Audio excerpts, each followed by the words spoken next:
नमस्कार. चला मोदक करूया. तर त्याच्यासाठी मी सारण केलेलं आहे. खोबऱ्यात खसखस आणि काजू बदामाचे तुकडे घालून, गूळ घालून, वेलची पूड, जायफळ पूड घालून बनवलेलं आहे. आणि आज मी सगळ्या पिठांचे मोदक बनवणार आहे. नाचणी, ज्वारी, बाजरी, गहू, तांदूळ आणि मक्याचं पीठ. हो, मक्याचं म्हणजे हे असं कॉर्नफ्लोअर नव्हे, मकई आटा, जे पिवळं दिसतं. तर प्रमाण आहे 1 वाटी पिठाला 1.5 वाटी पाणी आणि त्यातलं थोडं पाणी काढून ठेवायचं बाजूला. अर्धी वाटी जे आपण घेतलेलं असतं एक्स्ट्राचं ते, कारण कसं आहे ना, पाणी कमी झालं तर ते ठेवलेलं ओतता येतं, पण जास्त झालं तर काहीच करू शकत नाही. म्हणून हे असं थोडंसं काढून घेतलं आहे मी पाणी त्यातलं.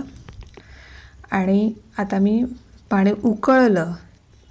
लक्षात ठेवायचं की मीठ वगैरे काहीच घालायचं नाही आहे, की त्यात असं हे पीठ टाकायचं आणि छान ढवळायचं. मग हे असं तयार होतं मऊ मऊ. त्याला उकडीचं पीठ म्हणतात, असं म्हणजे उकड काढणे पिठाला उकळत्या पाण्यात. बाकीची सगळी पिठं पण मी अशीच तयार करून घेतली आहेत. 1 वाटी पीठ आणि 1 वाटी पाणी असं. ही बघा अशी तुम्हाला दिसतील. गव्हाचं पीठ फक्त थोड्या प्रमाणात घेतलं आहे, कारण ते लाटून करायचे असतात म्हणून. तर ही अशा प्रकारची सगळी पिठं मी मळून म्हणजे त्यांची उकड काढून घेतलेली आहे आणि हे बनवायला सुरुवात केलेली आहे. हे बघा असा आकार दिला आहे मी त्यांना. हे बघा हे असे दिसतात.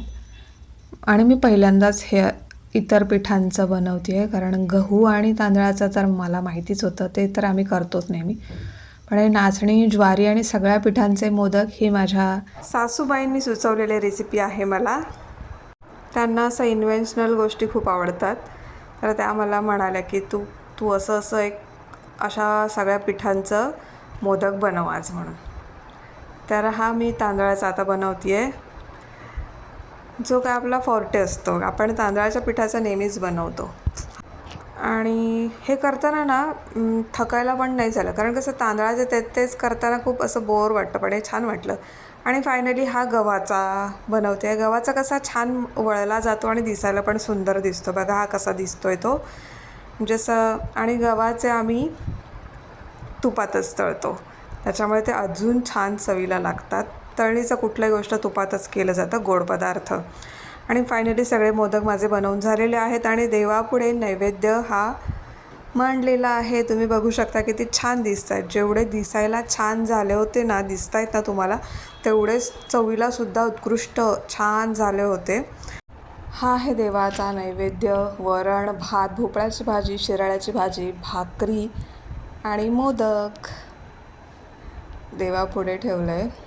आता तुम्ही म्हणाल भाकरी कशासाठी, तर हे मी सांगणार नाही आहे. ते तुम्ही ओळखायचं आहे आणि मला सांगायचं आहे की भाकरी का बनवली आहे. हे बघा हे असे सगळे मोदक मांडलेले आहेत देवापुढे आणि आम्हा दोघांची पानं आहेत वाढलेली जेवणाची. तर चला बघूया आता मोदकांची टेस्ट कशी लागते ती. सगळ्यात पहिला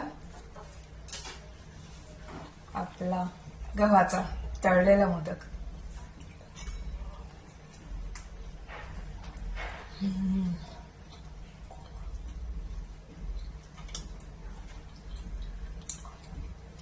गोव्याला असे मोदक बनवले जातात.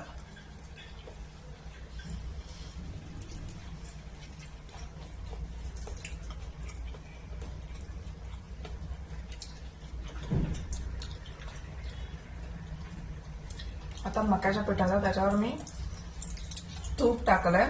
ॲक्च्युली मी तूप असं रिमूव्ह करून पाणीपुरीसारखं त्याच्यात भरून खाते, पण आता व्हिडिओ करते.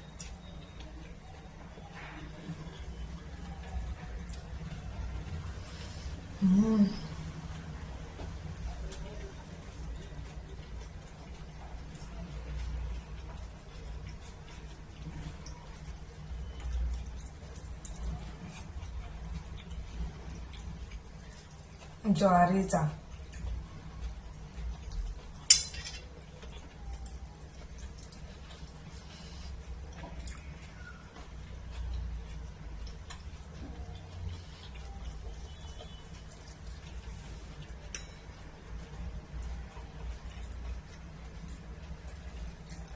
बाजरी,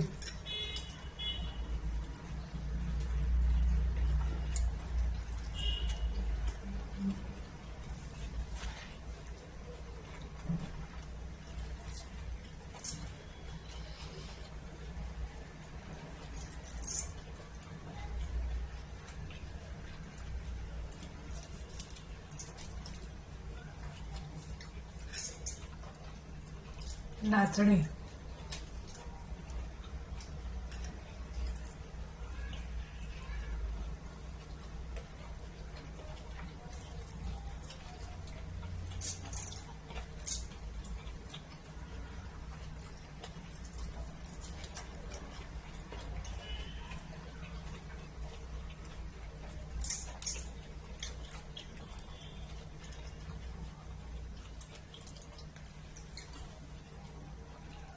तांदूळ,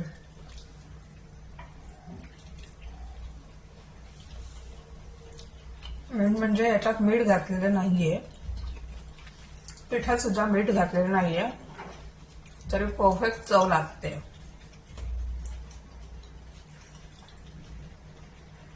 सासूबाई म्हणाल्या की पिठात मीठ वगैरे काही घालू नकोस, तसं बनवलंय.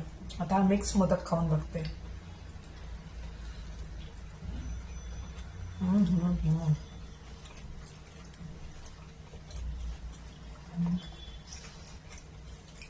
खूप सुंदर झाले.